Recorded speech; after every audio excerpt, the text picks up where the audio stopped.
Hi, everyone. Thank you so much for joining us on our fifth session of our STRATHALLEN webinar series. My name is Eileen Forglue.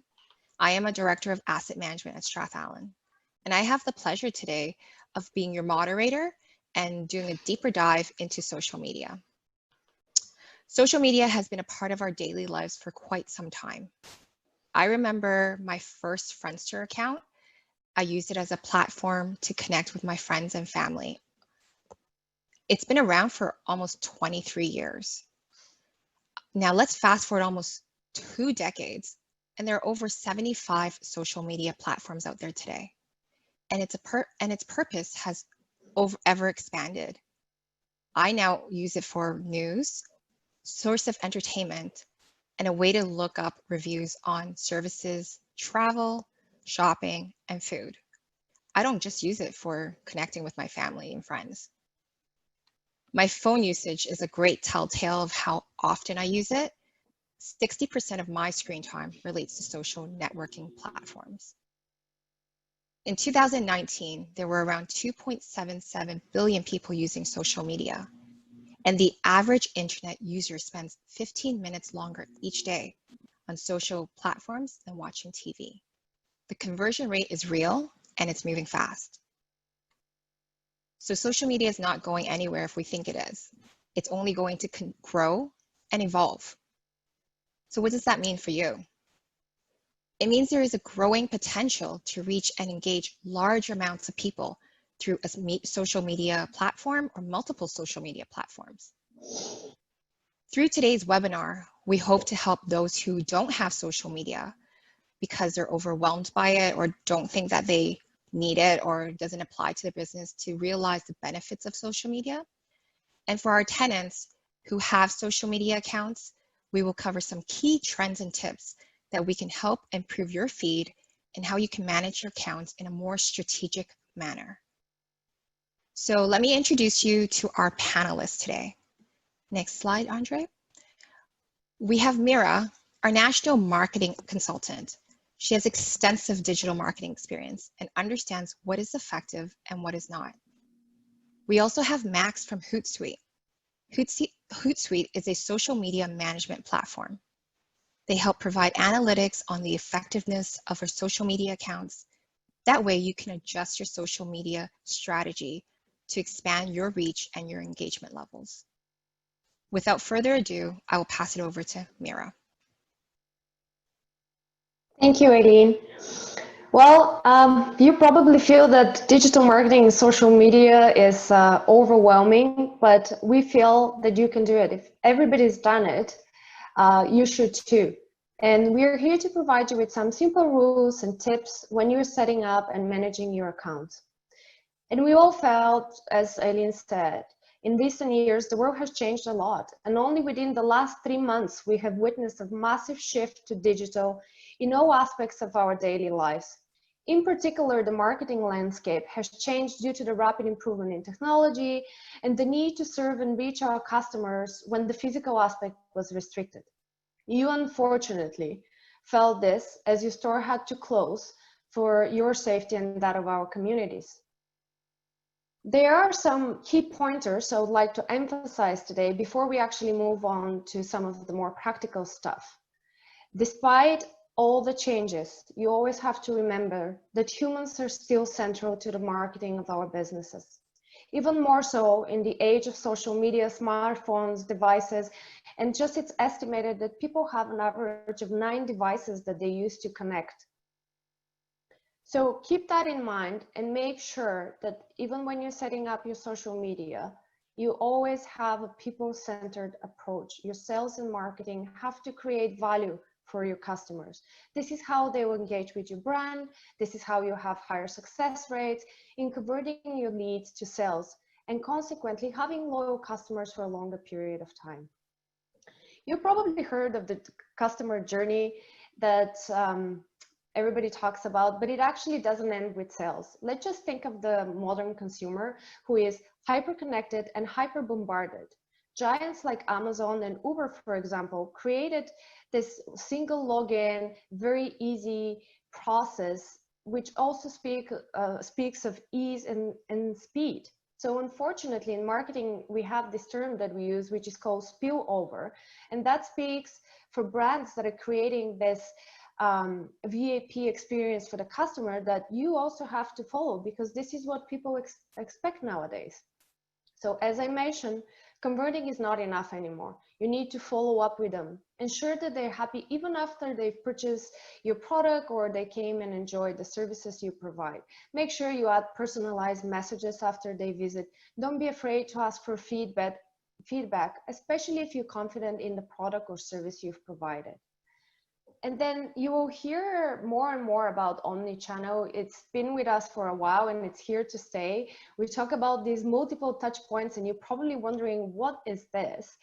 But this is part of the successful marketing strategy nowadays. And some of the touch points are, for example, your website, social media, email marketing, Google advertising, influencers, partnerships, proper and seamless process at checkout, that being in your brick and mortar store or online. These are all touch points that are part of the customer journey, and you have to be present at as many touch points as possible. And the next one is promotional versus inspirational.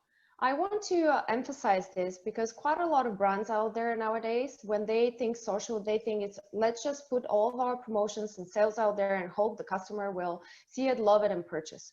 Just think of this as if you're going to a party and everybody talks about themselves, what kind of conversation that's going to translate to? Are you going to have this engaging, friendly atmosphere, or are you just going to walk out and go home? So don't be that self-centered brand. And then last but not least, we will talk about strategy and organic versus paid social media, which are kind of related. Start with a simple strategy, and Max will talk about it in further detail, but you always have to have some type of a goal when you're setting up social media. We also recommend to have a social media calendar, and you're probably wondering, how do I start? This is how you start. You start with simple social media strategy. You plan 1 to 3, maybe 4 posts a week. Do one brand, do one inspirational, and do one where you ask people to contribute with content and interact with you. And you're probably wondering, should I advertise on social media? And the simple answer is yes, because people nowadays cannot even watch a simple movie without being interrupted by 1 to 2 devices. So if you want to be out there and top of mind, you need to advertise. So we're going to go in the actual Facebook tips. Andre, if we can move to the next slide. If you haven't set up your business page, we've mentioned that before in our previous webinar, you have to. So we have a very short video over there, if we can just play it, just to showcase how quick and easy it is. Facebook is a very user-friendly platform. They actually want you to use it, so don't be intimidated.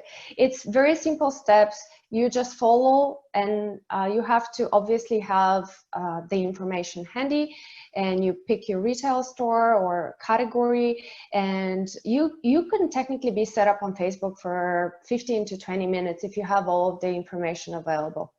And some of the key points here are, when you're setting up your Facebook business page, keep in mind that you have to start with a personal Facebook page. Facebook does this for security reasons. So they actually want to make sure that an actual person is managing your page.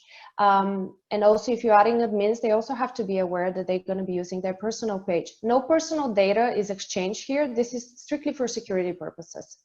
Always add a call to action button. Those are the buttons under your cover page. And this is how you close your customer loop. So if you're a brick and mortar location, you want people to call or visit your website and for you to establish that connection. So make sure it's always relevant. Learn more and contact us are usually the most used ones. And again, address. Obviously, you want people to come to your store, so make sure your address is up to date, that you have your business hour properly displayed, especially now during COVID when people were wondering if you're open and what are you doing. This is of utmost importance. Make sure you also feature other local pages. This is an opportunity for you to build that digital community we've been talking about, and you're going to hear more and more. And it's also an opportunity to form a partnership with complementary users and even acquire some of their customers. So for example, if you're a flower shop, a great example would be a chocolate, craft chocolate place or a jewelry store. And High resolution images, you hear that over and over again because it is very important. You have to make sure that your logo is not cropped on your profile picture. You have to make sure that the carousel photos on your cover page are all in high resolution. You can add more carousel photos there. Make sure you add your employees, your store, your product, any charities or causes that you support. Make it your wall for interaction with your consumers. And then your business description. This is pretty important because the first 140 characters of your Facebook description are actually displayed on Google. So imagine when people were searching, not only your website, not only your Google My Business, your Facebook description appears there. So it is very important to actually match everything else you have on the internet, but also to be enticing and invite people to your Facebook community.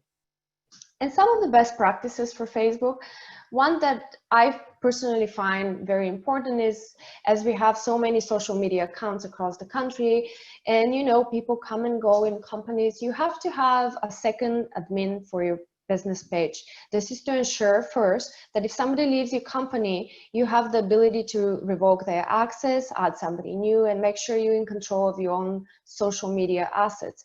But also ensures, let's say if you go on vacation, that your store manager will be able to respond to customer requests. The next one is very important as well because it speaks to that digital community. You have to allow people to post and comment on your Facebook page.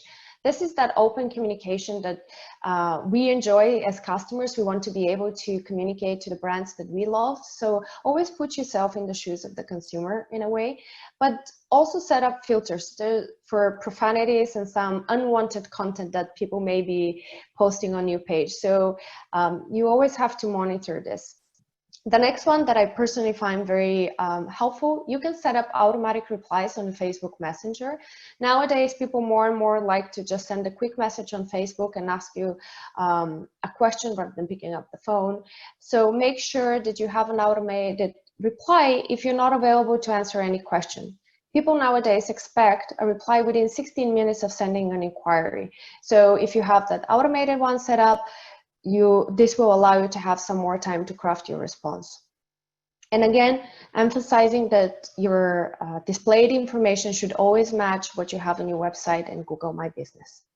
So we will jump to Instagram, which is also owned by Facebook. They do have some similar guiding principles, but you have to remember that Instagram is actually visually driven, and hashtags here play a very important role. So again, setting up your business page will not take you a very long time. The video that we have here shows some other options of how, for example, to look for hashtags and how easy the platform is. Remember, back to my point that we should be people-centered, all of these platforms are built for people. So don't be intimidated, they want you to use it. So the more you use it, the better you'll get. Maybe next time you will do a webinar for us. So one of the most important things, of course, is to make sure you add your contact and industry details. This is how people will look for you. And also make sure if you have a website to place it in the website field. This is one of the major differences with Facebook. There's only one place to place a clickable link. So what people do actually when they run promotions, or for example, today for our webinar, you remove your regular website and you put the link that is important for this particular event so people can click and have this easy access rather than posting it in your post and asking them to type all these weird characters into their Internet Explorer. You will put it in that website link. Make sure you have the contact option. Again, this is to close the loop with your consumers. And there's only 150 characters to describe your business. So you have to be creative there. Quite a lot of businesses use emojis and they highlight their hashtags. Just always be cognitive that if you're a bit more formal or serious type of service or business, emojis don't always work, although they may say more than words. They're not necessarily recommended. And the beauty of being a business page, again, you can actually see insights in both Facebook and Instagram. I particularly enjoy the insights of Instagram because it also shows you, for example, how many people you acquired through your hashtags. So that will show you if your hashtags are effective. I also recommend to always have your hashtags typed in a notepad app of your phone. This applies for your bio too. You can type it there and just copy paste it. Remember that Instagram is a mobile driven application. So they do have a desktop application, but most of the functions are available through mobile. And again, some of the best practices, as I mentioned, Instagram is a visual platform, so you have to have high quality images in the proper image size. The regular size is 1080 by 1080, but by a quick Google search, I'm sure you'll be able to find all of this.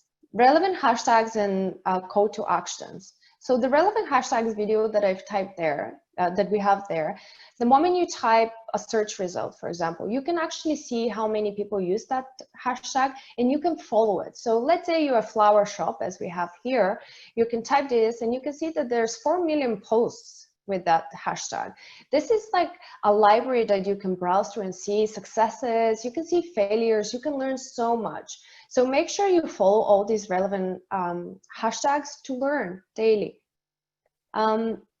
And follow back and follow relevant.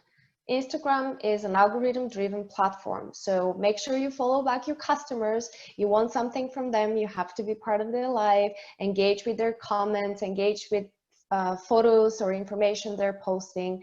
Follow relevant complementary users as well. This will actually push you higher in the Instagram algorithm. And again, I will emphasize promotion versus inspirational, especially in Instagram. This is a very emotional platform for quite a lot of people. So make sure that you touch that sensitive side of them. And remember, this is a people-centered value add process. We'll go to the next slide. And this talks about all the other social media channels out there. As Eileen mentioned, there's so many, and I'm sure you're probably wondering, should I sign up for all of them? And if you want a simple answer, is no, because social media is a very time-consuming process if you want to make sure that it's good. So don't start with 10, start with 2 and make it count.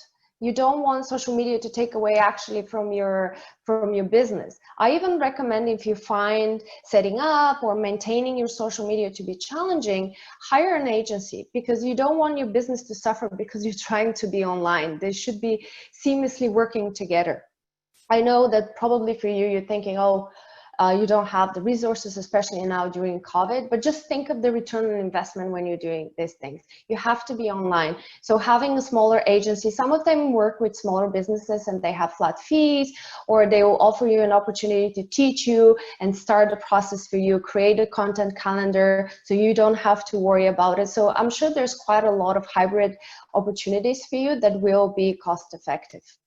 So some of the platforms out there, obviously YouTube, I call it video is king, because they are pretty much, as I've been talking, my son doesn't even watch TV. So he is constantly on YouTube, he studies there, he interacts with his friends, he even has a channel. So it is a very interactive platform and it's visually driven by video. It's also very effective for advertising. So once we get there, if you decide to go on YouTube, advertisements there actually yield higher return on investment. WhatsApp, again, it's a communication platform. It's great for customer satisfaction and interaction with your customer. LinkedIn, we usually recommend for if you're more business driven or you have more employees and you want them to promote your content and affiliate with your company. This is where you have some relevant company information. You can even post once a month. Twitter, it's quick, monitor, communicate, it's very direct messaging. So you see all of these, brainstorm with other people, see if it fits your business model and your goals, and then dive into a different social media platform. And we'll go to the next slide, which will demonstrate where were we at the beginning of this year. And I'm not putting it here just to show you which are the most famous social media networks, because obviously it depends on what works for you. I actually put it here to show you what consumers are looking for. So Facebook is a digital community. People are looking for interaction. They're looking for you to provide them relevant information. They want this feedback. And YouTube is video content, engaging. So always keep that in mind. Look at the trends and see what they're looking for. So I think we'll go now to Max, who's going to talk about some influence and presence furthermore. Awesome. Yeah, thanks so much, Mira. Thanks for having me. I'm excited to be here.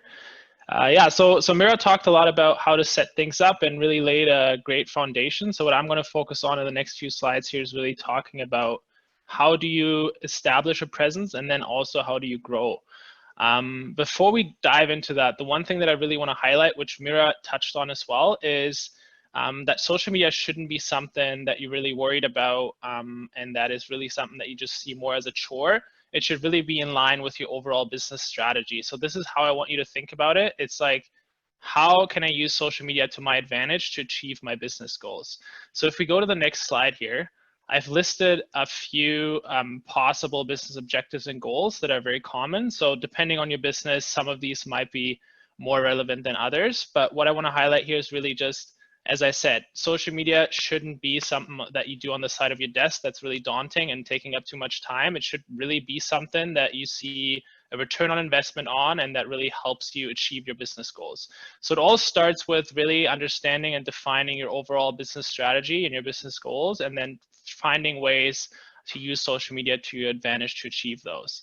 So to put that in very simple terms, let's say in the retail industry, and I know we have a lot of retail customers here listening in today, a lot of services as well. So one thing that we all have in common is that we care about sales. So that's like a very simple metric.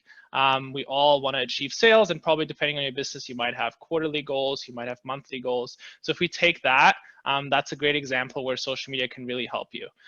It can help you in regards to driving more people to your business, which of course ultimately is going to increase the sales. So for example, what Mira talked about earlier, as simple as having the opening hours on your website, especially right now, people want to know, is your store open? Are you already reopened after COVID? Things like that, just having up-to-date information like that can already go a very long way. I know personally, if I look up a business and I need a specific product or service, I would go online and check if they have their opening hours listed there, and I would probably just go to the location that has it listed. Even if others might be open as well, if it's not online, I wouldn't know about it, and I would go to somebody else. So as simple as that. And of course, if you have that customer-centric approach and you're also providing valuable content online there, that's of course going to help you even further to drive people to your stores. Another example would be, of course, to increase sales is, especially during COVID, what I've seen a lot of my customers do is they usually have brick and mortar stores. They're not really digital. They don't have really anything online. But because of COVID, the need was created to have something online. So if you're a service, you could have gift cards online on your website that you direct them to through social media. You could allow them to book an appointment via social media or via digital. Or if you are selling products, you could even have an online shop in addition to your physical location, just to make sure that you are reaching a larger audience and that you are continuously growing.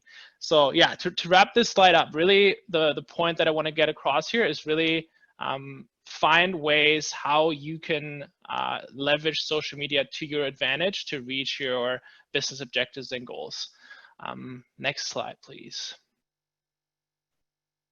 Yeah, and to go a little bit further into detail here, what one team here at Hootsuite has done, our business value analysts, they've taken a look at what are the key benefits in certain industry. And in one industry they've looked at is the retail industry. And I've listed 3 key points here that I just want to talk a little bit more about. Why social media is so beneficial. So I already gave you a basic example in terms of sales and what are some things that you could think about in terms of what kind of value can you add to customers, and also how can it help you achieve your goals. So the first point here that I want to touch on is really that social media has been the fastest growing driver of e-commerce. So Mira talked about that, how important social media is now, how active people are on social media, and this number really shows how much it has grown in 2018 and beyond. So it continues to grow constantly in terms of driving the traffic. And the metric that's mentioned here is e-commerce. And again, I do really want to stress that this is not just applicable to e-commerce. This is really relevant for retail. And now more than ever with COVID happening and the need for being digitally very present because there was no other way, it is super crucial. And the other point to that is that you can also take advantage of that massive traffic that is going on social media and direct your customers elsewhere. So for example, you could have newsletter signups, you could have a customer loyalty program, simple things like that that you could have to take advantage of that traffic, even if you're not selling anything directly. And that will also allow you, of course, as Mira mentioned, with those metrics and those analytics that you have available to really measure what is successful and what is really helping you achieve those goals. And then the second point here is really also the cost effectiveness of social media. So if you are comparing the interaction with your customer, and the example here that's given is customer service. So when you have a customer reaching out, maybe asking you questions, asking if you're open, maybe they're trying to book an appointment. Typically, an interaction over phone costs between $6 to $8, where on social media, that same interaction would be less than $1. So just also that cost effectiveness on social media can be really huge for your business. And again, of course, that really is going to add to the bottom line and really going to help you achieve your goals. So that's another big side of social media, really saving costs and being part of the return on investment in that sense. And the last point here that I want to touch on is just that whole review reputation management side of things, which of course is really crucial, especially if you are retail, if you are offering a service, having Google reviews, having Facebook reviews, which are now called Facebook recommendations. These are all really important pieces, and the metric here that's given that 93% of social media users are really motivated to write a positive review by a great brand experience. So again, that really comes back to creating customer-centric value, really providing them with something that they care about and creating that great positive experience. And that can be in store or that can be online, but you always want to make sure, as Mira said, follow up on things, interacting with them, responding to people, following up, asking for feedback to really capitalize on that motivation that's out there. Okay, next slide, please. So yeah, now we talked a lot about the basics, and I've spent a lot of time on that just because I think it is so crucial, and I know a lot of you are just getting started with social media. So the conversations that I have quite often is really, where do I even start, and really just understanding social media as a tool rather than just something that they need to do, right? So that is the main point that I wanted to get across, and hopefully the two previous slides really helped establish that. So now that we are past that, the key question is now, okay, how do I really establish my brand presence and especially also grow that continuously, right? And that is really the first key point here.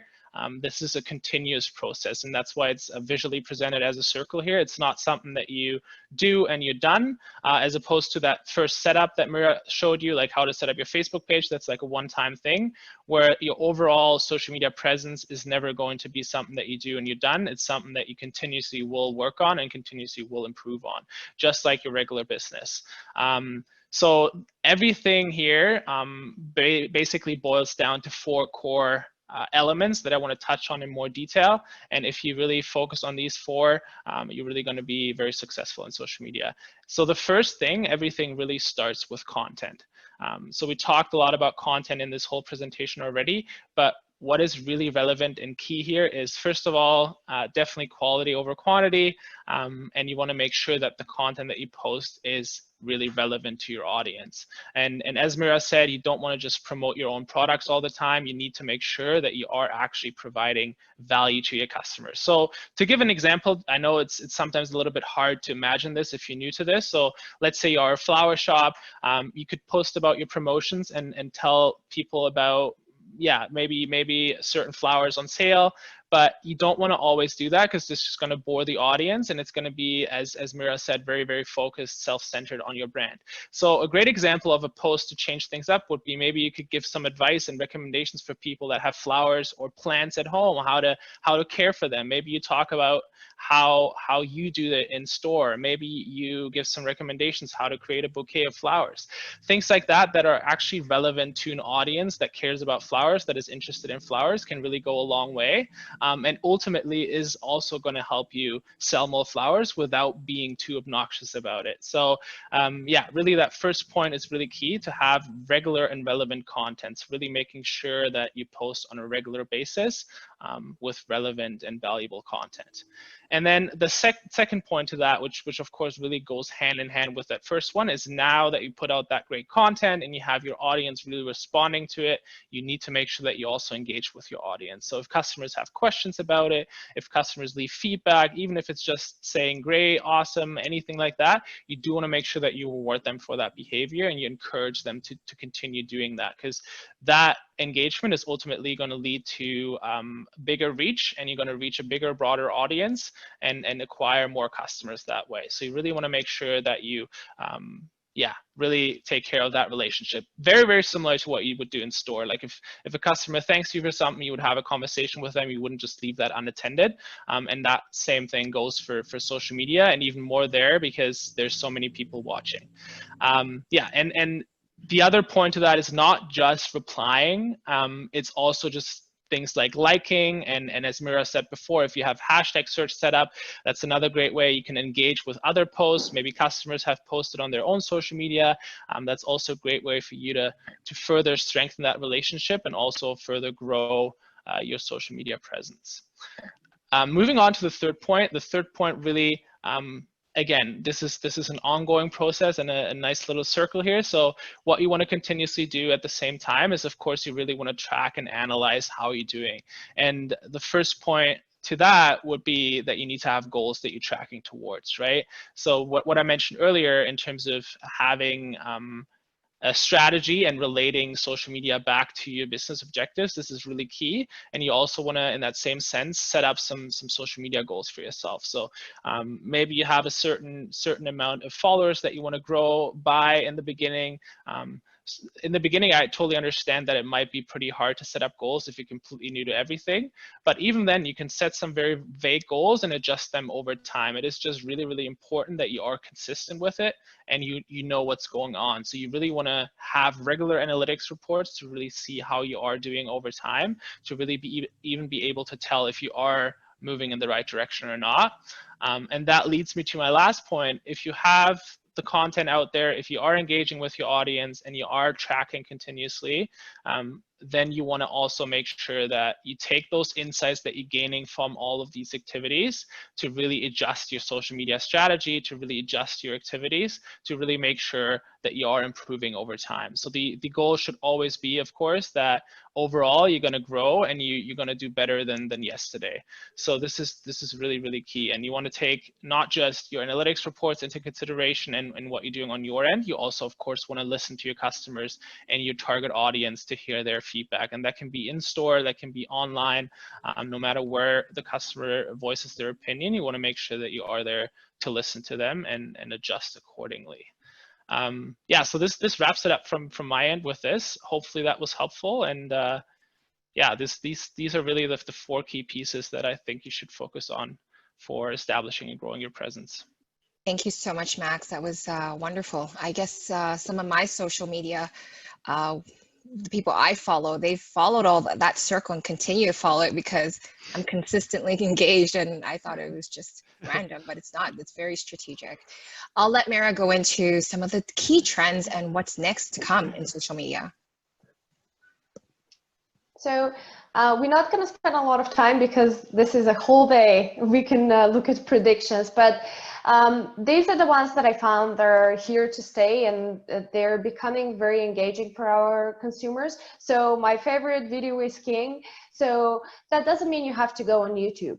that means that you should incorporate video into your social media strategy. So make sure maybe you go and interview your employees, maybe you do a customer of the month, maybe you do it with other complementary uses. I'm pretty sure you can come up with quite a lot of creative ways of including video into your social media strategy. And if you don't, just Google it. Everybody is doing it out there. So you can learn from, as I said, from people's successes.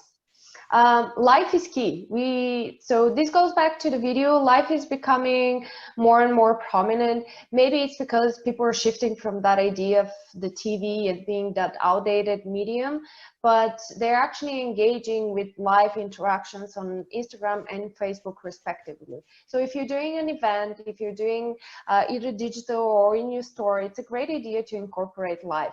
I also highly recommend to rehearse before you go. I've seen some quiet, some disasters out there when people don't rehearse. So like everything else, you wouldn't go and launch a product if you haven't been sure that it's going to be successful. So make sure you practice.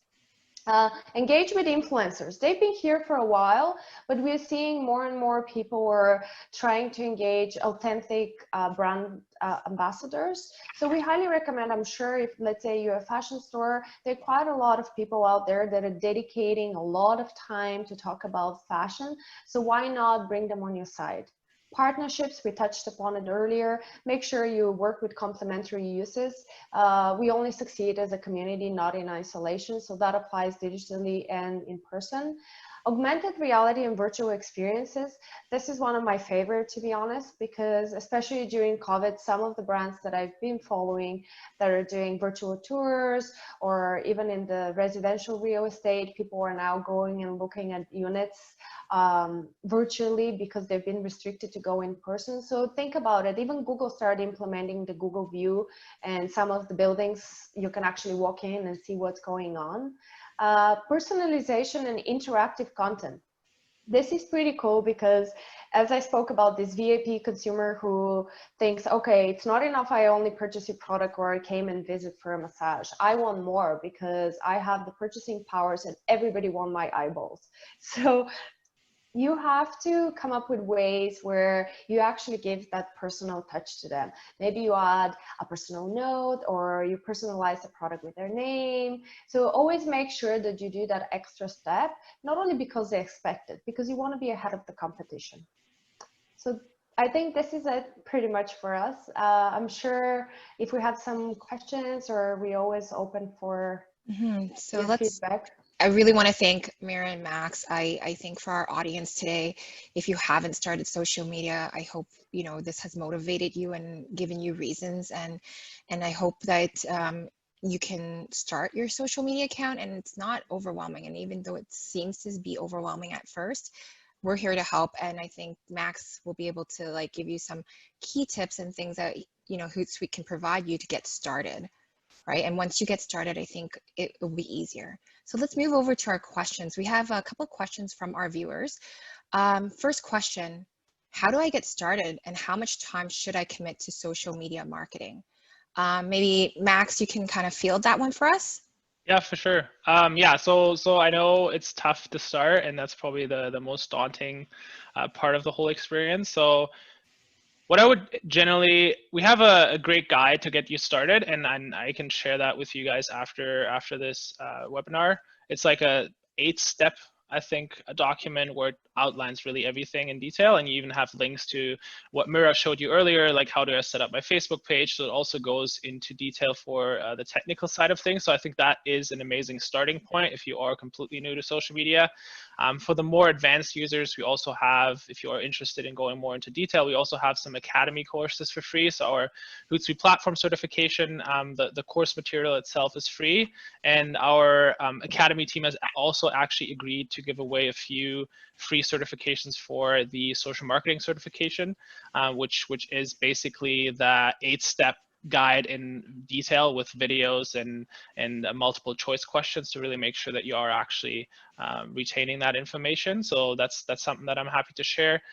In general, generally speaking, to give you some advice, I would just always highlight that it all really depends on how much time you can commit to social media. As Mira said, the core business should never fall to the side and start hurting because you are focusing too much on social media, obviously. But you should definitely dedicate some time on a regular basis. So whether that be 20 minutes, 30 minutes every day, or maybe even less in the beginning than that, it's just, I think, really key that you have a regular time that you are committing, and then you can adjust it accordingly over time. If you see success on social media, you can grow that further. But the key point to getting started is really dedicating some time on a regular basis and really setting some goals for yourself. And I think Mira mentioned earlier about certain agencies that we can kind of work through some cost-effective ways to help you get started or help you, improve your social media feeds, right? And also, Eileen, I would like to add that some people are afraid that they need to go on Instagram and then post it on Facebook. The beauty of those two platforms is obviously we have Hootsuite and we're enjoying working with you guys. But if you're not ready to commit to a social media scheduling platform, Facebook has their creator version, or when you're posting on Instagram, you can instantaneously post on Facebook. So there are some time efficiencies built into the platform. So I don't want you to feel that you have to spend so much time navigating throughout the platforms. Wonderful. I think that was fantastic. Let's move over to question 2. So some of us are interested to know some good examples of social media posts and what are some poor examples. Maybe Mira, you can share some with us. Yeah, so this one we received in advance, so I actually had some time to go through it. So maybe if we can go to the next slide. Okay, well, we are very proud. We actually have quite a few tenants of you that are doing a fantastic job. This is one of our retailers in Regina, and they're a great example of how they've built the brand strategy, and their images are very clean. So it's not only about posting high quality products and good photos. They kind of have to flow. It's almost like reading a book. If the font changes or there's a blank page and then there's text, like, you're not going to follow through. So think of your social media as the book that you're writing to your customers. So obviously it has to be high quality, engaging, it has to flow. They're also taking advantage of the highlights videos on the bottom. You see all these little circles. So this is very popular amongst brands. So this is when you post your videos on Instagram, and then you can highlight them and they can become part of your strategy. So let's say you have a new product, or you have different categories as dresses, shoes, jewelry. This is a great way to place almost like a gallery on your Instagram post. You can go to the next slide, which this is Chatter Salons. This is a service-based retailer that we have. And they're also doing a great job. Their followership is quite high. And I also found they post very engaging content. It's very funky, it's very bright. So again, it seems that they know their customers. So sometimes you may feel that this is the best way to speak to a customer, but they may not engage. So see how others are engaging, make sure that you know who's actually following you. So let's say it's females between 25 and 35. Obviously you have to cater to that audience. And on the next slide, I found a great example of how your social media should not look. If we can go to the next slide, please. Okay, so picture says 1,000 words, so I don't even think I need to go into details, but as you can see, blurry, different filters. Instagram offers all these filters, so please don't post a different filter every day because it's going to be very distracting to the consumer. Kind of stick to your own strategy and your own look and feel. And make sure that you're posting information that is actually brand related. So I've seen some people that would start posting their children, and which is great, and we all love to see your munchkins, but if it actually doesn't fit within your brand voice and it doesn't resonate to your customer, maybe it's not the right place to do it. Thank you, Maria. That was wonderful. Let's go to our last question we have. So should I pay for social media advertising? So Max, and even Mira, I'll let Max start first. Yeah, for sure. So yeah, as Mira said, for sure, social media advertising is definitely a key piece in these days, especially on Facebook. You've seen that organic reach has declined significantly. So if you want to reach your target audience, you probably have to pay at some point. That's just like how the platform works, and that's how Facebook makes their money. But what I do want to say for sure is that you do need to consider your content and your audience in the first place, right? Like, it's not simple as solving your problem by just paying for social media advertising. That's it. You still need to understand who your audience is, and you still need to have good content, right? Even if you are running an ad, you will have to have content to fill that ad with. So if you don't know your audience and you don't have great content, social media advertising, it's not going to solve that for you. So it really starts with those pieces that I talked about earlier. And usually the question that I would ask in terms of how much money should I pay on social media advertising, I think that question really boils down to what is my overall marketing budget?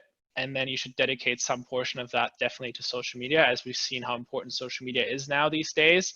And then also you need to consider, am I already reaching my target audience, and do I see consistent growth without advertising? In most cases, sooner or later, that's probably not going to be the case. You probably will have to put some money behind it. And a great way to get started, if you're completely new to advertising as well, you of course can always have the help of an agency, but another great way to get started is really boosting, which basically means you're putting money behind your organic posts rather than running a full-on ad. So it's always a great way to see how much more success you might see with putting some money behind your organic content. That's Yeah, wonderful. and maybe I can add, when it comes to paying for social media, this is the first question we get: how much should I pay to get X amount of sales?